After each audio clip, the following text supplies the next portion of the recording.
Halo bocah kacang, balik lagi karo aku Peanut Boy sing nggak lali karo pacare. Kulite deng. Buat kalian yang baru gabung di channel nggak jelas ini, welcome to Dedi. Ojo nesu ojo mangkel. Aku ndek kene mek pengen ngehibur bolo-bolo kabeh sing lagi nyantai soal wis kakean duit.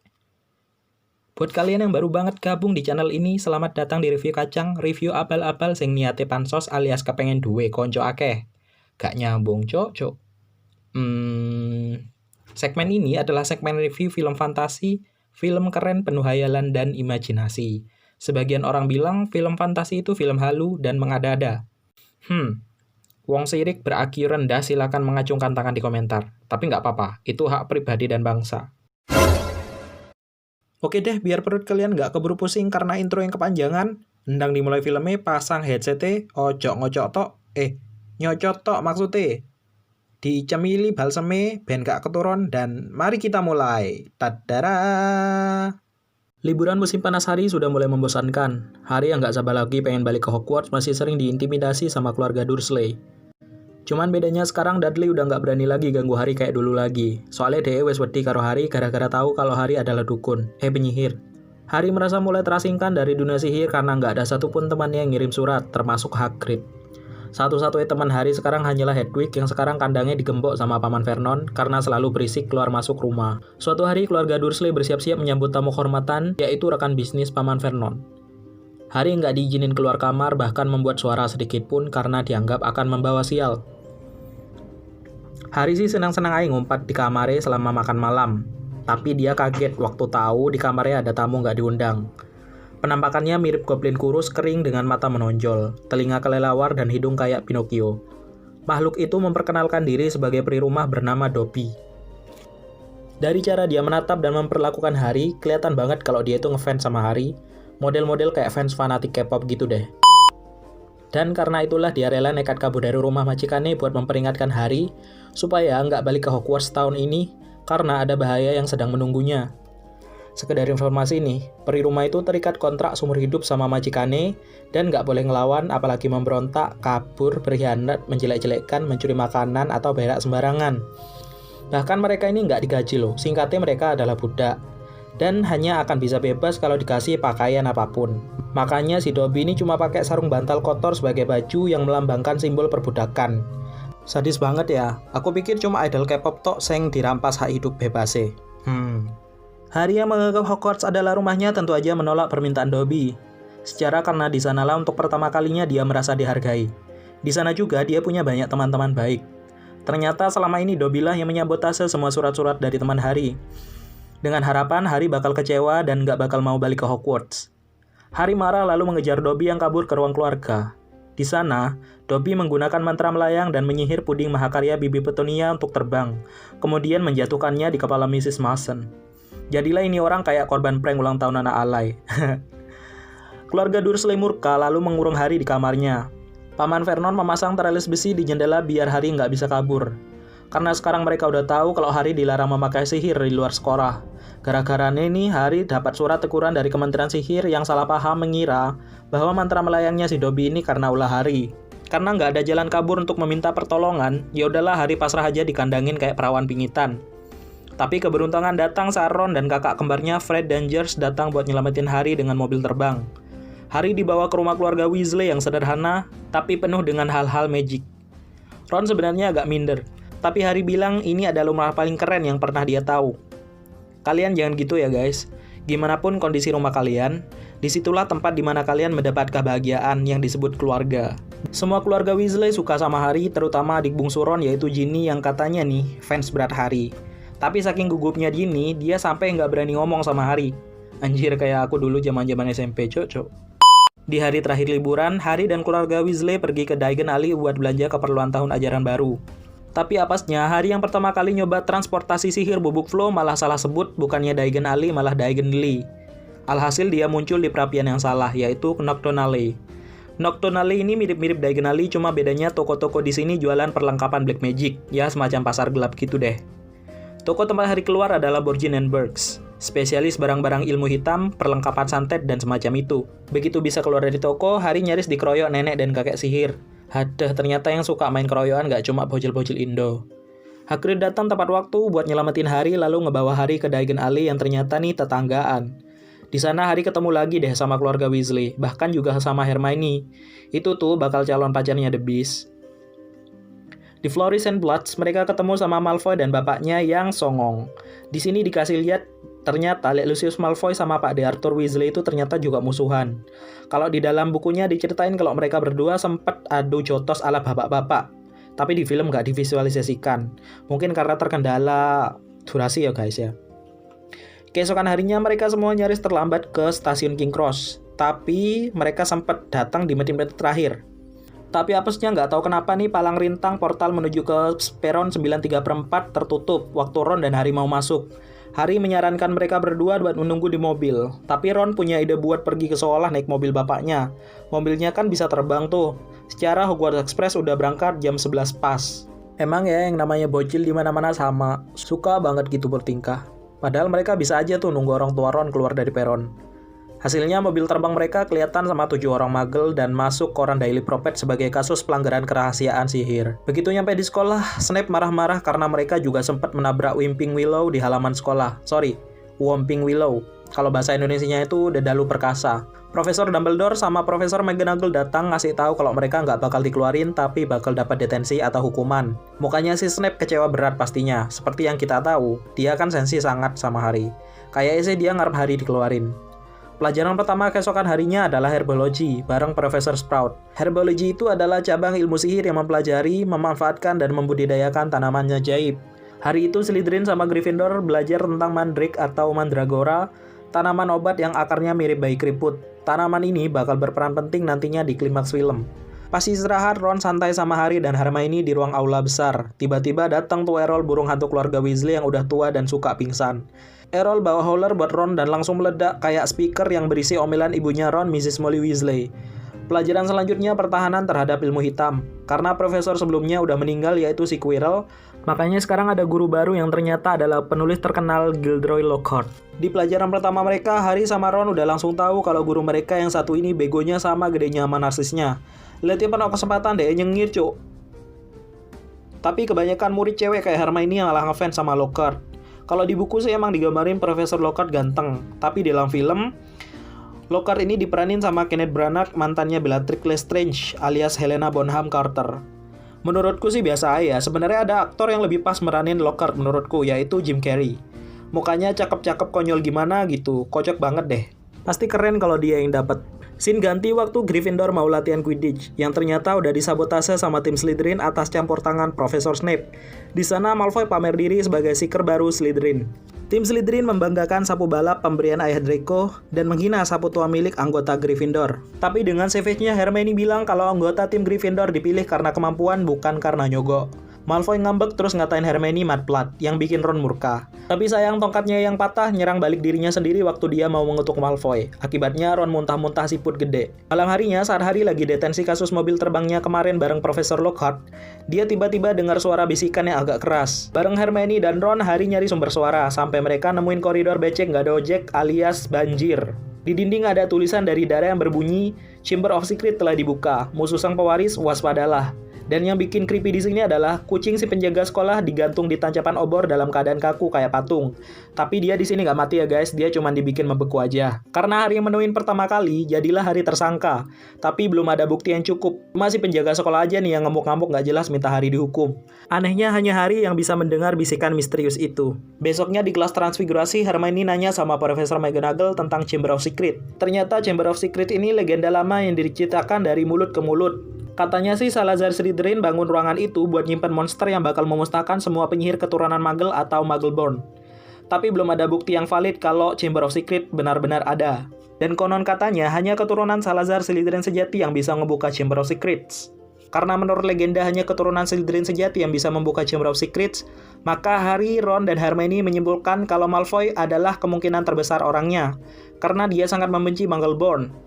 Dan asumsi mereka diperkuat dengan fakta bahwa sejak berabad-abad lalu, semua keluarga Malfoy adalah murid asrama Slytherin. Tiba saatnya hari pertandingan Quidditch antara Gryffindor dan Slytherin.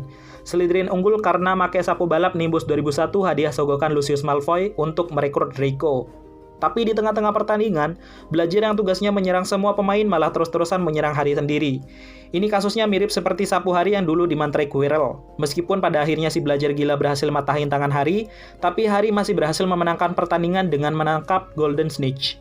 Saat akan dibawa ke rumah sakit, Profesor Lockhart maksa menyembuhkan tangan Harry dengan mantra. Tapi lagi-lagi itu cuma omong kosong, bukannya menyembuhkan malah Lockhart menghilangkan semua tulang di lengan Harry. Saat malam hari di rumah sakit, Dobby si peri rumah mendatangi Harry lagi dan sekali lagi memaksa Harry buat pulang ke rumah karena Hogwarts udah nggak aman. Dobby akhirnya kelepasan omong kalau dia yang sengaja menyegel palang rintang dan memantrai Belajar buat mencelakai Harry dengan harapan Harry pulang ke Private Drive. Harry maksa Dobby ngaku kenapa dia ngelakuin itu, tapi tiba-tiba ada orang datang ke rumah sakit. Dobby beraparate dan Harry pura-pura tidur lagi. Ternyata yang datang itu Dumbledore, McGonagall, dan Madame Pomfrey yang membawa salah satu korban baru yang udah dibekukan kayak kucing Mr. Filch. Profesor Dumbledore ngasih tahu McGonagall buat memberi pengumuman darurat ke semua staf sekolah karena Chamber of Secrets udah benar-benar kebuka. Harry yang lagi nguping tentu aja shock dengernya. Harry, Ron, dan Hermione memutuskan untuk cepat-cepat nyari bukti siapa sebenarnya sang pewaris Slytherin. Di klub duel yang diadakan Profesor Lockhart, Harry nggak sengaja ketahuan kalau bisa Parseltongue atau bahasa ular. Sekarang semua orang di sekolah mikirnya si Harry ini cucu cicitnya Salazar Slytherin yang asli. Karena menurut sejarah, hanya Slytherin dan keturunannya lah yang bisa bahasa ular. Dan sekarang cuma Ron dan Hermione yang mau berteman dengan Harry, karena semua anak takut sama Harry. Lalu banyak yang menghubungkan kemampuan Parseltongue Harry dengan lenyapnya masa kejayaan Lord Voldemort. Mereka bergosip kalau bisa jadi malah Harry nantinya yang akan menjadi the next pangeran kegelapan. Kemudian Harry mulai menyadari polanya. Setiap akan terjadi serangan selalu diawali dengan bisikan suara di dinding. Kemudian lantai koridor di dekat toilet anak perempuan bakal kebanjiran. Dan benarnya saat suara itu datang lagi, Harry tanpa sengaja menemukan korban penyerangan ketiga yaitu seorang anak Hufflepuff dan hantu menara Gryffindor. McGonagall membawa Harry ke kantor kepala sekolah untuk diinterogasi. Di sana, Harry ngelihat Fawkes, burung hantu Phoenix Dumbledore, mati dan terbakar lalu lahir kembali dari abunya. Profesor Dumbledore ternyata masih mempercayai Harry.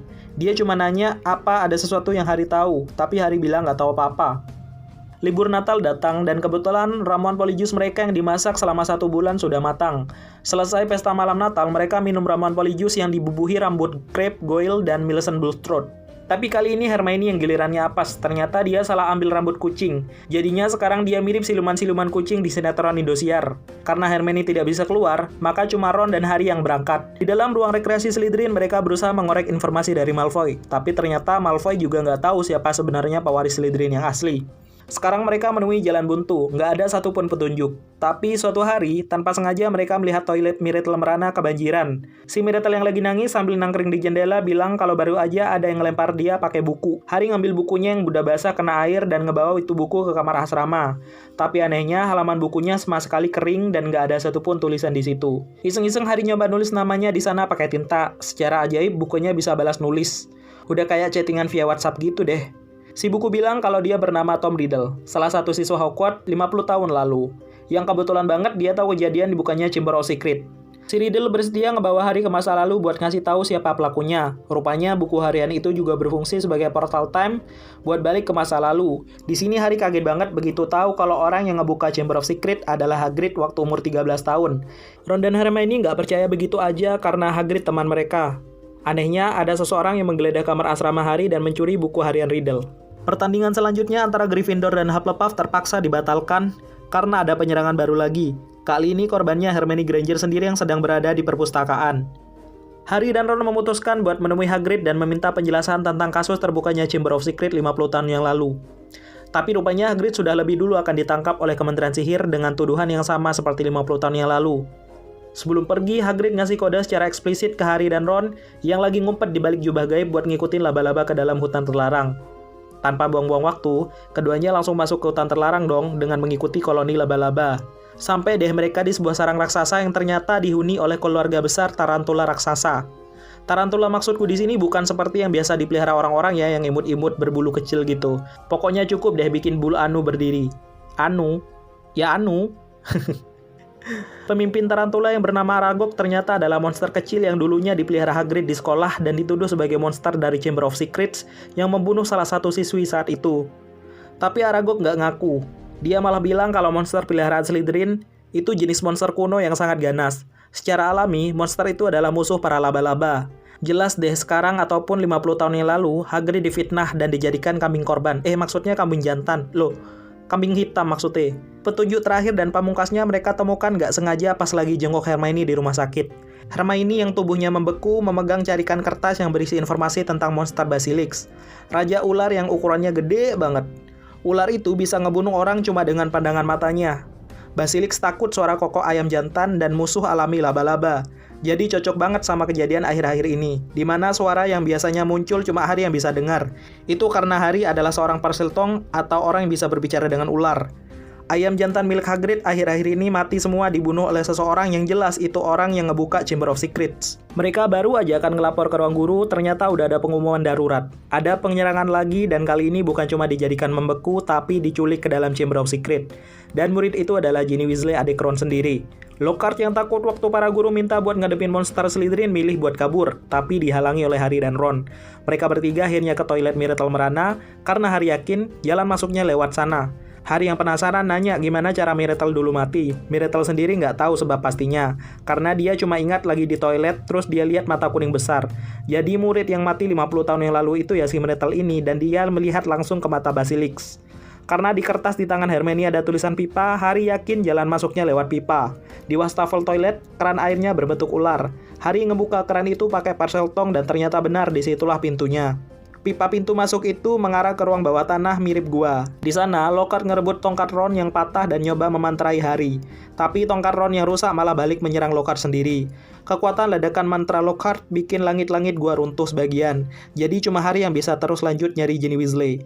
Di Chamber of Secrets, Riddle yang asli udah nunggu Harry di sana. Ternyata Tom Riddle adalah Voldemort waktu masih sekolah di Hogwarts. Dia mengawetkan kenangannya di buku harian dan sekarang dia bisa keluar dari buku harian dengan wujud manusia karena menyerap inti kehidupan Ginny. Tom Riddle mengaku kalau dia yang ngebuka Chamber of Secrets 50 tahun yang lalu dan memfitnah Hagrid. Dia juga yang ngerasuki Ginny buat ngebuka Chamber of Secrets sekarang. Tom Riddle alias Lord Voldemort ini ternyata keturunan terakhir Salazar Slytherin. Tom Riddle berniat menyerap semua kehidupan Ginny Weasley biar dia bisa balik lagi kayak dulu. Riddle menyuruh si Basilisk ngebunuh Harry, tapi untung Fawkes si burung phoenix datang nolong dengan membawa topi seleksi yang berisi pedang Godric Gryffindor. Dengan pedang itu Harry berhasil ngebunuh si Basilisk, tapi tangan Harry luka karena ketusuk taring Basilisk yang patah. Kayaknya ini ular nggak pernah nonton iklan Pepsodent deh. Dengan taring Basilisk yang beracun, Harry nusuk buku diari Tom Riddle yang otomatis ngebinasain memori Riddle yang udah keluar dari situ. Ginny akhirnya bangun dan selamat, lalu Fawkes datang netesin air matanya yang ajaib di luka Harry hingga sembuh. Kemudian Harry, Ron, Ginny, dan Lockhart keluar dari sana dibawa oleh Fawkes yang luar biasa kuat. Di kantor Dumbledore, awalnya mereka berdua pikir bakal dikeluarkan, ternyata malah dikasih bintang tanda jasa dari sekolah. Sedangkan Lockhart yang hilang ingatan karena mantra senjata makan tuannya, dia dikirim ke Santa Mungo, rumah sakit umum gede gitu, khusus penyihir. Di sana juga Harry nanya kenapa dia bisa bahasa ular kayak Voldemort. Dumbledore menduga saat malam Voldemort kehilangan kekuatan saat akan membunuh Harry waktu masih bayi, sebagian dari kekuatan Voldemort masuk ke Harry lewat bekas luka sambaran kilatnya. Sekarang kejawab teka-teki kenapa dulu topi seleksi sempat mau memasukkan Harry ke Slytherin. Nggak lain karena kemampuan Parseltongue Harry yang sangat dihargai oleh Slytherin. Lalu Lucius Malfoy masuk bareng Dobby. Kelihatan banget dia kecewa Dumbledore dan Harry bisa memusnahkan monster Slytherin. Dobby yang dari dulu pengen banget bebas, dia ngasih kode ke Harry buat ditolongin. Harry naruh kaos kaki kotornya di dalam buku diari Riddle dan dikasih ke Lucius Malfoy. Lucius Malfoy makin ngamuk dong dan gak sengaja ngasih itu buku sama kaos kakinya sekalian ke Dobby. Akhirnya Dobby bebas karena dapat pakaian. Scene terakhir di aula besar saat pesta akhir tahun ajaran, sekali lagi Harry jadi pahlawan karena berhasil ngalahin Basilisk dan Voldemort. Semua murid yang dibukukan Basilisk bisa disembuhkan dengan jus Mandrake, dan Hagrid akhirnya balik dari Azkaban. Mereka semua bahagia dan selesai. Oh iya, buat pembahasan tentang pertanyaan-pertanyaan seputar Harry Potter and the Chamber of Secrets akan dibahas di video terpisah ya, biar durasi video kali ini nggak kepanjangan kayak video yang pertama. Matur suwun gawe polo kabeh sing wis nonton video iki, sepurane lek ono salah-salah kata atau omongan sing kurang ajar, maklum ae rek aku anjen gak sang belajar, senengane mangan ambek turu ambek berak. Oke deh, rehat kon kabeh rek, sampai jumpa di video selanjutnya. Tata.